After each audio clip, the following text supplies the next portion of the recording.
और जैसे ही पति के साथ सती होने के लिए तैयार हुआ तो इसका वही पुराना मित्र आ गया। कौन सा परीक्षित जी महाराज? क्या नाम बताया था हमने? जोर से बोलिए।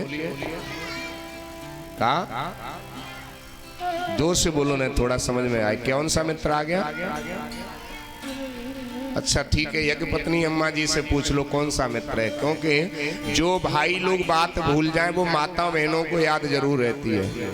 कितनी पुरानी साड़ी हो, मायके ते आई हो, तुरंत बता देंगे ये तो मेरे मामा ने दई, के मम्मी ने दई, के चाची ने दई, के बुआ ने दई है। माता बहनों को याद जरूर रहती है।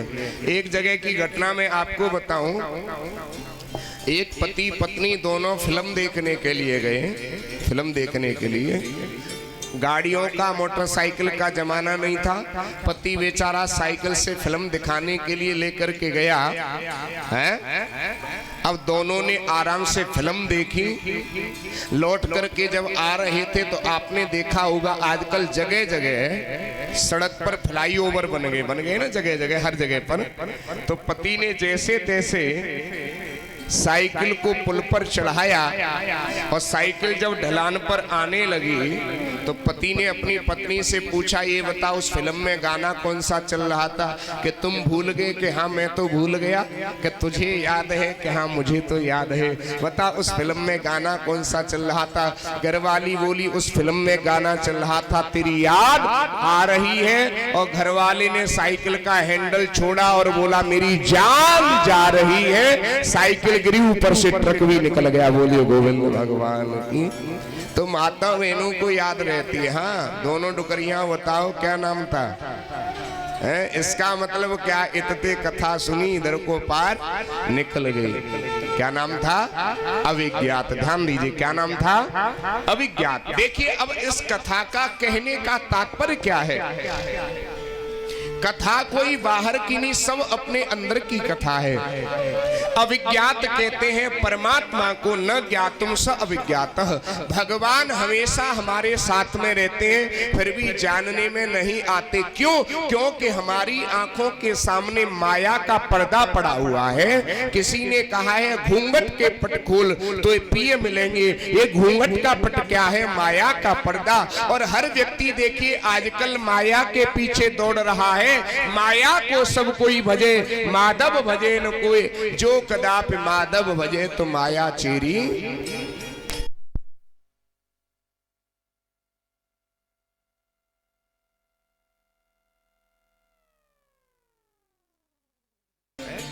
हर व्यक्ति माया के पीछे दौड़ रहा है कि दिन को माया, रात को माया, हरदम माया माया। और माया पाकर भजन किया नहीं, मैली हो गई काया। कि दिन को धंधा, रात को धंधा, हरदम धंधा धंधा। और धंधा करके भजन किया नहीं, नर हो गया है अंधा। तीसरी बात कि दिन को पैसा, रात को पैसा, हरदम पैसा पैसा। पैसा पाकर भजन किया नहीं, नर हो गया है कैसा। चौथी बात बड़ी कड़वी है, कह दें कोई बुरा न मानो तो। क्यों जी? बुरा तो नहीं मानोगे? कह दें कि दिन को रोटी, रात को रोटी, हरदम रोटी रोटी।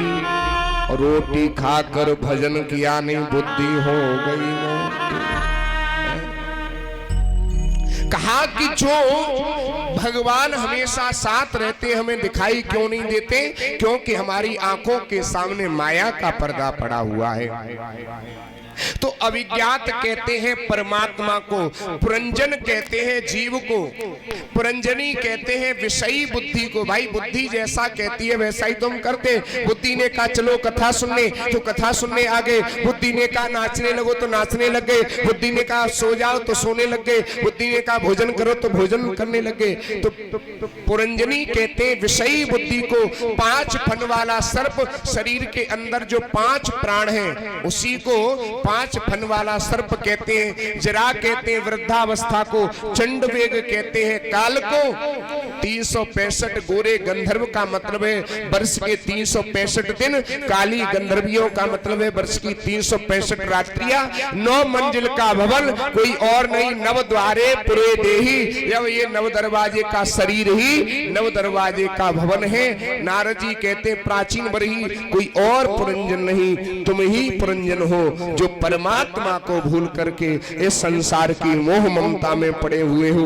तुरंत प्राचीन बरही को वैराग हुआ, घर छोड़ करके जंगल में चले गए और भगवान का भजन करके भगवान के धाम को प्राप्त कर लिया। बोलिए भक्त वत्सल भगवान की। यहीं पर चतुर्थ स्कंद को विराम, आगे पंचम स्कंद में प्रियव्रत का चरित्र बताया है। और उसके बाद में राजा ऋषभदेव जी के 100 पुत्र हैं, जिनमें सबसे बड़े पुत्र का नाम था भरत। और भरत जी ये बहुत त्यागी संत हुए, जिन्होंने अपने राजपाट वैभव को छोड़ करके नदी में कंठभर जल में खड़े होकर के जप करने का संकल्प लिया। एक दिन इन्होंने अपनी आंखों के सामने एक अद्भुत दृश्य देखा।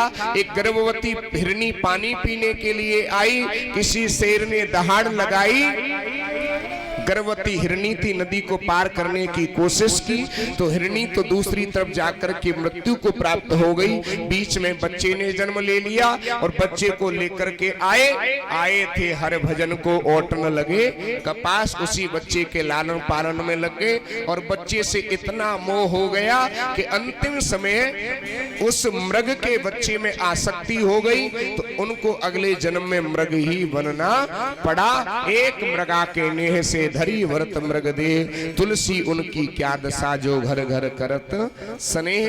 पूर्व जन्म की याद है। तो एक दिन जंगल में आग लग गई, मृग का शरीर भी जल करके राख हो गया। एक फिर से भगवान ने तीसरा अवसर दिया।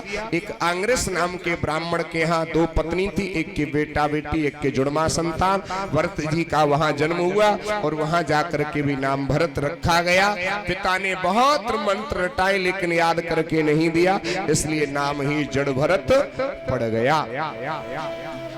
अब पिता की वृद्धावस्था का समय आया तो बड़े बेटाओं से कहा, बेटा तुम्हारा जो छोटा भाई है बुद्धि से कमजोर है, इससे कोई काम मत करवाना। कहा ठीक है पिताजी, हम तो नहीं करवाएंगे। पिताजी कह करके दुनिया से चल बसे। लेकिन जैसे ही भाभी जी घर में आई तो बड़ी भाभी ने 2-4 दिन तो कुछ नहीं कहा। उसके बाद बड़ी भाभी ने जड़ भरत जी को पकड़ा और पकड़ करके बारी के खेत के किनारे खड़ा कर दिया, मक्का के खेत के किनारे। कहा तुमको यहाँ पशु पक्षी जानवरों को रखाना है। बोले ठीक है। कह के भाभी तो चली गई। भरत जी ने दोनों हाथ उठाए, कहा राम की चिड़िया राम कोई खेत, और खाओ मेरी चिड़िया भर भर पेट। सब पशु पक्षी जानवर दौड़े दौड़े भागे चले आ रहे हैं। और अगर कोई भागता भी है तो घेर घेर करके खेत में ही कर देते हैं। भाभी जी बोली ये क्या किया तुमने, सारी मक्का उजड़वा दी। आप ही तो कह गई थी कि पशु पक्षी जानवरों को रखाना है, तो देखो मैं कितनी देर से रखा रहा हूँ, ये अभी यहीं बैठे। अच्छा। उसके बाद में एक बारी के खेत में बैठा दिया, एक तिनका भी नहीं रहना चाहिए। जड़ भरत जी चाहे काशी फल की बेल से, चाहे ककड़ी की, चाहे खरबूजे तरबूजे की, सबको एक तरफ से काटते हुए चले गए। देख लो भाभी जी मैंने बिल्कुल खेत साफ कर दिया। भाभी को आई गुस्सा, का अब इस खेत को बिल्कुल समतल कर दो। भरत जी क्या करते हैं कि एक ही जगह से खोदते गए और एक ही जगह डालते गए। जहां से खोदा वहां पानी निकाल दिया और जहां पर मिट्टी डाली वहां पहाड़ बना के तैयार कर दिया। और उसी पर वीरासन लगा करके जड़ भरत जी कहते हैं एक बार आप सभी मिलकर के बोले